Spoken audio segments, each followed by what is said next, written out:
There's a highway in the mountains above Los Angeles that just stops. No detour, no warning sign explaining why, just a locked gate and 4.5 miles of empty pavement leading nowhere. It's been that way since 1978. What's strange isn't that a rock slide closed it. What's strange is that this is the 4th time in 50 years a road through these mountains failed to survive the mountains themselves. Long before Highway 39 existed, the San Gabriel Mountains had already swallowed one settlement whole. In the 1860s, gold miners built the town of Eldoradoville along the East Fork of the San Gabriel River, one of several mining camps that sprang up during a short-lived rush. In January 1862, 3 weeks of rain ended with a single overnight cloudburst that sent a wall of water down the canyon, wiping the town off the map completely, shacks, sluices, and all. The miners survived by scrambling up the hillsides. The canyon didn't care that they'd built there, and it didn't care again 70 years later either. When a second, smaller gold rush drew prospectors back to the same stretch of river in the early 1930s, right around the time road crews were surveying the first attempt at a highway through the same unstable ground. That same unstable canyon country is exactly where the state decided, decades later, to punch a highway through to the Angeles Crest, and the first serious reason had nothing to do with recreation. After World War II, planners began treating a road connecting Azusa to the Angeles Crest Highway as a potential evacuation route out of Los Angeles in the event of a nuclear attack, on top of its more ordinary use, linking mountain communities to the valley below. It was the same civil defense logic that shaped freeway planning across the country in that era, applied here to a mountain range that had already proven, a century earlier, exactly how little it respected human plans. None of the road builders who came after that were ever really fighting bad luck.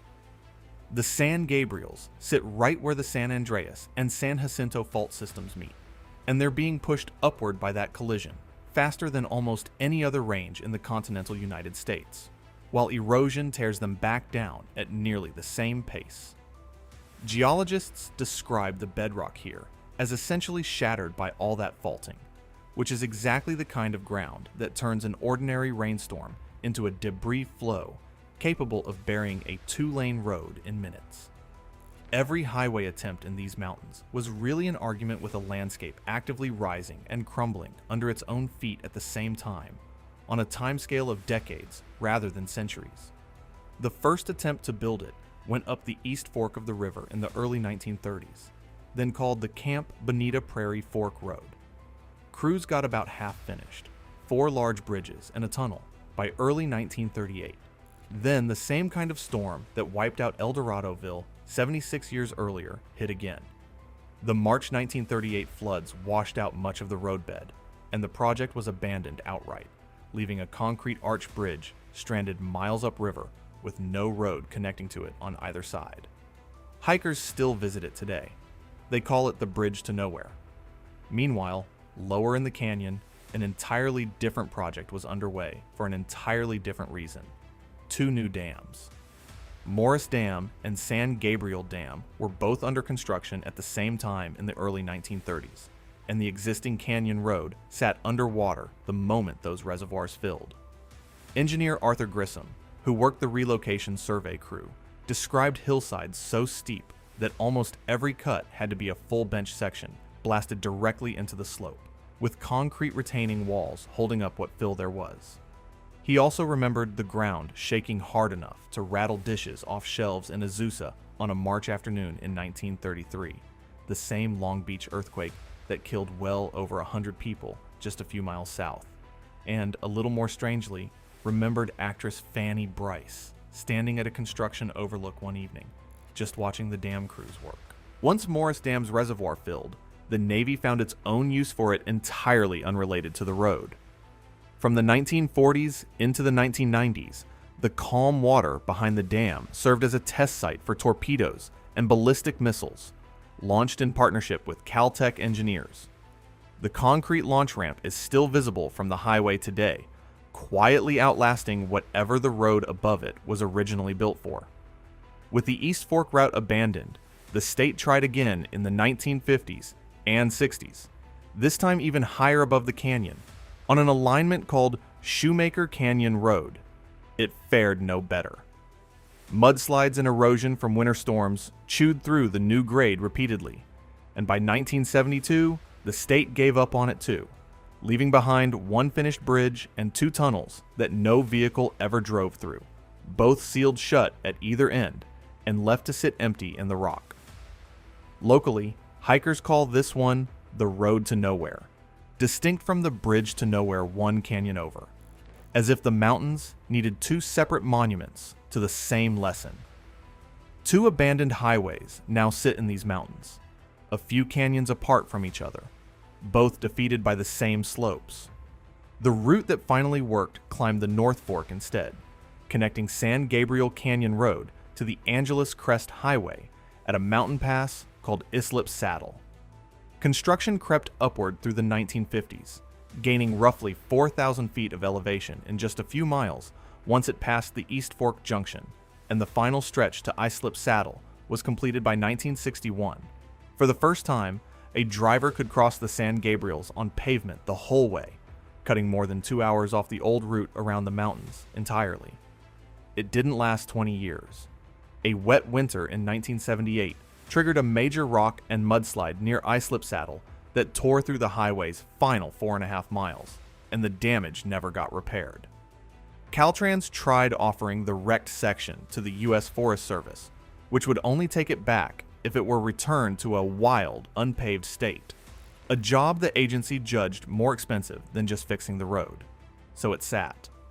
A 1997 to 98 El Niño season added fresh damage to sections that were still technically under repair, and another slide in 2005 buried more of the roadbed a second time. Here's the part that makes this closure different from a simple rock slide story. Caltrans' own environmental studies, including a 2009 assessment, found that reopening the gap wouldn't cause significant environmental harm, and calculated it would save drivers heading from Azusa to Wrightwood close to half an hour each way. The road isn't closed today because engineers can't fix it.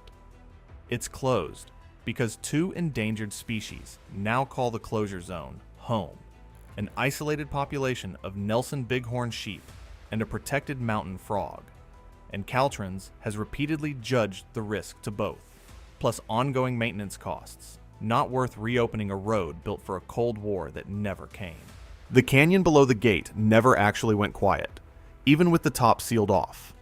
Anglers still work the San Gabriel River for stocked trout below the reservoirs, a designated off-highway vehicle area. About 160 acres of open river bottom churns through sand, mud, and shallow water crossings most weekends, and hikers cross the East Forks river crossings on the 10-mile round trip out to the stranded arch bridge at the Bridge to Nowhere, some of them on busy weekends, even bungee jumping off it. Every one of those visitors is, in a sense, using pieces of the same failed highway system, or bouncing through a riverbed instead of driving straight through on pavement.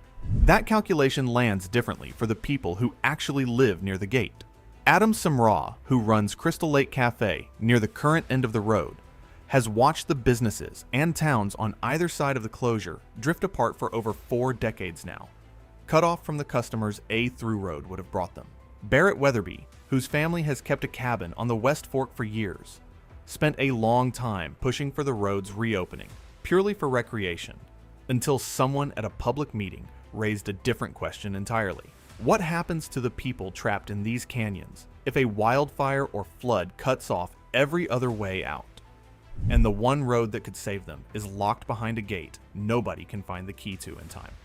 That argument, more than nostalgia for a shorter drive, is what's kept the reopening conversation alive since 2016, when renewed concern over fire evacuation routes brought Caltrans back to the table for yet another look.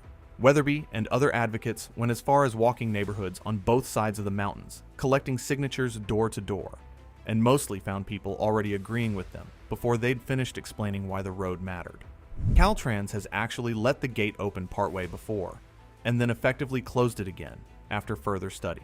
Maintenance crews restored culverts and added berms starting in 1990, hoping to at least secure emergency vehicle access through the damaged stretch.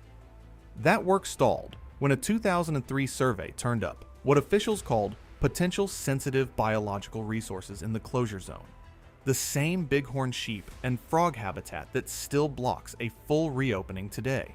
Emergency access was eventually restored later that year, once follow-up studies concluded it wouldn't meaningfully disturb either species.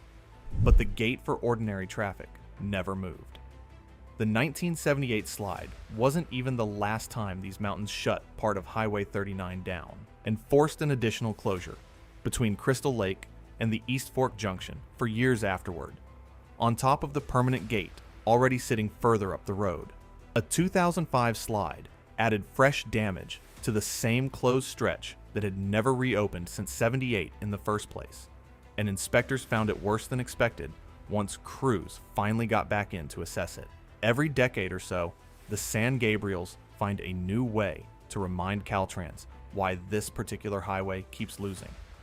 Today, the gate sits about a quarter-mile past the Crystal Lake turnoff, roughly 45 miles up from the canyon's entrance near Azusa, at an elevation where the highway has already climbed from about 2,000 feet to well past 6,000 in just a few miles, looking at a stretch of decaying two-lane blacktop that still runs, structurally, most of the way to Islip Saddle, one lane wide in places where the pavement itself has crumbled at the edges. Fences and warning signs, not physics, are the only thing actually stopping a car from driving the rest of it. Hikers who've peered past the gate describe a road that looks, from a distance, almost drivable. Weeds pushing up through the center line, and rockfall scattered across lanes that haven't carried traffic since before most of their parents were born. Drive Highway 39 today, and you're tracing the one route out of 4 that actually made it through these mountains. Each failed attempt leaving something behind. A stranded bridge. Past the arch bridge nobody ever paved a road to. Past the tunnels that were sealed the day they were finished. All the way up to that gate, guarding 4.5 miles, that have sat empty since a rainy season in 1978. Nobody's fixed it since. For now, between the cost, the sheep, and the frog, nobody plans to.